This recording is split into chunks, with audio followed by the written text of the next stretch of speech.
बिस्मिल्लाहिर्रहमानिर्रहीम नहमदुहु व नसल्ली अला रसूलिल करीम। हज़रत अबू हुरैरा रज़ियल्लाहु अन्हु से रवायत है कि रसूलुल्लाह सल्लल्लाहु अलैहि वसल्लम ने इरशाद फरमाया, रग़िमा अनफ़ु रजुलिन दख़ल अलैहि रमज़ान सुम्मन सलख़ा क़ब्ल अन युग़फ़र लहू। बदनसीब है वो शख्स कि वो रमज़ान का महीना पाए, पूरा महीना गुज़र जाए और उसको अपनी मग़फ़रत कराने की तौफ़ीक़ न मिली हो। यह हदीस जामे तिर्मिज़ी और हदीस की दूसरी किताबों में आई है। इस हदीस में एक बहुत अहम हकीकत की तरफ इशारा किया गया है। रमज़ान का महीना खैर व बरकत का महीना है। रमज़ान में अज्र में गैर मामूली इजाफ़ा कर दिया जाता है।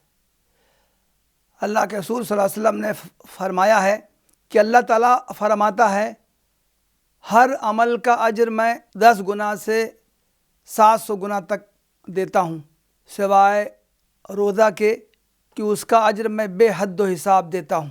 इल्ला सौम फ़इन्नहु ली व अना अज्ज़ी बिही, सिवाय रोज़ा के कि वो रोज़ा बंदा सिर्फ़ और सिर्फ मेरे लिए रखता है, इसलिए उसका बदला मैं ख़ुद दूंगा, जितना चाहूँगा दूंगा।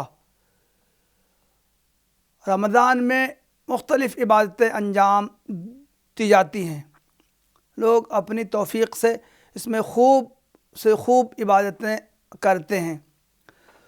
वो शख्स कितना बड़ा बदनसीब होगा जो रमज़ान के महीने को पाए लेकिन वो कमा हक़ हो उससे फ़ायदा उठाने की तौफ़ीक़ उसे हासिल न हो। एक हदीस में बड़ी बलीग़ तशबीह बयान की गई।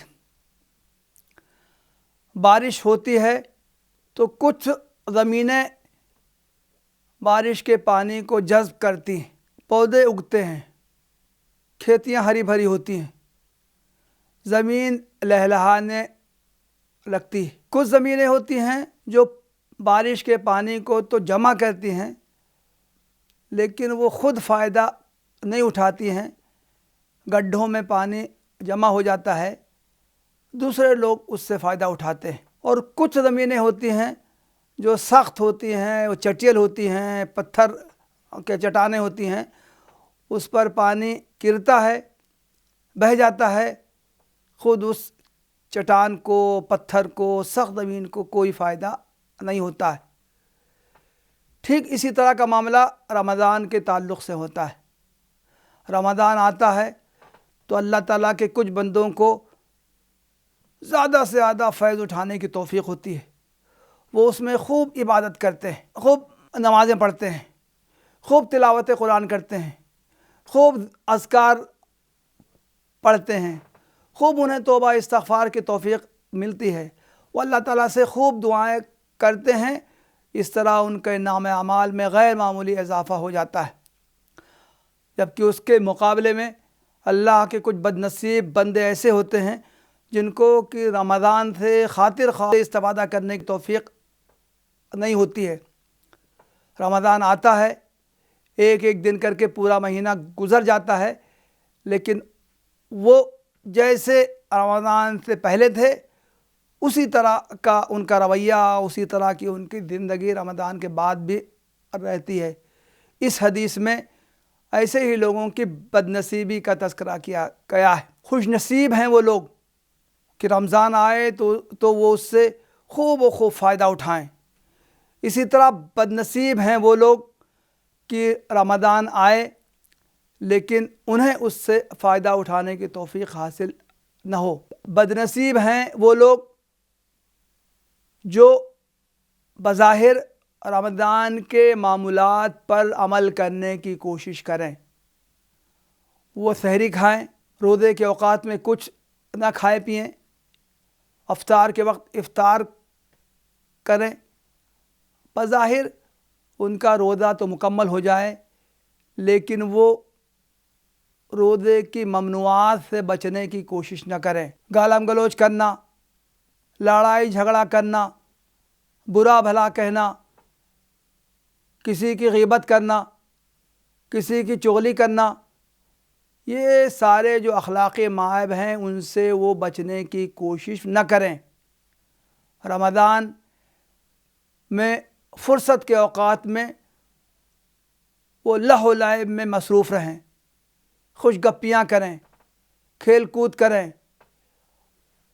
اس طرح ٹائم پاس کرنے کی کوشش کریں۔ بد نصیب ہیں رمضان کے وہ لوگ جو رمضان کی راتیں پائیں لیکن ان میں انہیں عبادت کی توفیق حاصل نہ ہو، ان میں انہیں نوافل پڑھنے کی توفیق حاصل نہ ہو، ان میں انہیں زیادہ سے زیادہ اذکار کی اوراد کی توفیق نہ ہو، رمضان کی راتوں کو عبادت میں گزارنے کی انہیں توفیق حاصل نہ ہو۔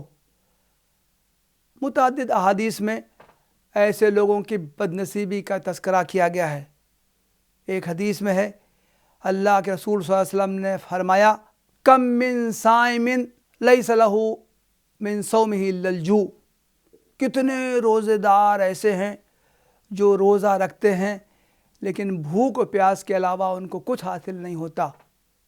کم من قائم لیس لہ من قیامہ الا السحر، کتنے ایسے افراد ہیں جو رمضان کی راتوں کو جاگ کر گزارتے ہیں لیکن ان کو عبادت کی توفیق نہیں ہوتی، اس لیے ان کو راتوں میں جاگنے کے علاوہ ان کو کچھ حاصل نہیں ہوتا۔ رمضان سے صحیح فائدہ وہی لوگ اٹھا سکتے ہیں جو رمضان کے مہینے میں سنجیدگی کا مظاہرہ کریں، جو رمضان کی آمد سے پہلے اس کی تیاری کا ارادہ بنائیں، جو رمضان شروع ہونے سے پہلے اس کی منصوبہ بندی کریں اور یہ سوچیں کہ ان کو رمضان کے دنوں اور رمضان کی راتوں سے کس طرح فیض اٹھانا ہے، کس طرح فائدہ اٹھانا ہے۔ اگر اس کی منصوبہ بندی نہ کی جائے، اگر اس کے اسباب و وسائل فراہم نہ کیا جائے، اگر رمضان کے روزوں کو صرف بھوک اور پیاس برداشت کرنے کی حیثیت دے دی جائے تو ایسے اعمال سے کوئی فائدہ نہیں ہوتا ہے۔ اللہ کے رسول صلی اللہ علیہ وسلم نے اس حدیث میں ایسے ہی لوگوں کی بد نصیبی کا تذکرہ کیا ہے۔ آپ نے فرمایا ہے کہ وہ شخص بڑا بد نصیب ہے کہ رمضان آئے اور اس سے اس کو فیض اٹھانے کی توفیق نہ ہو۔ اللہ تعالی ہم سب کو اس کی توفیق عطا فرمائے کہ ہم زیادہ سے زیادہ رمضان سے فائدہ اٹھا سکیں اور زیادہ سے زیادہ اس میں نیکیاں کما سکیں۔ وآخر دعوانا الحمد للہ رب العالمین۔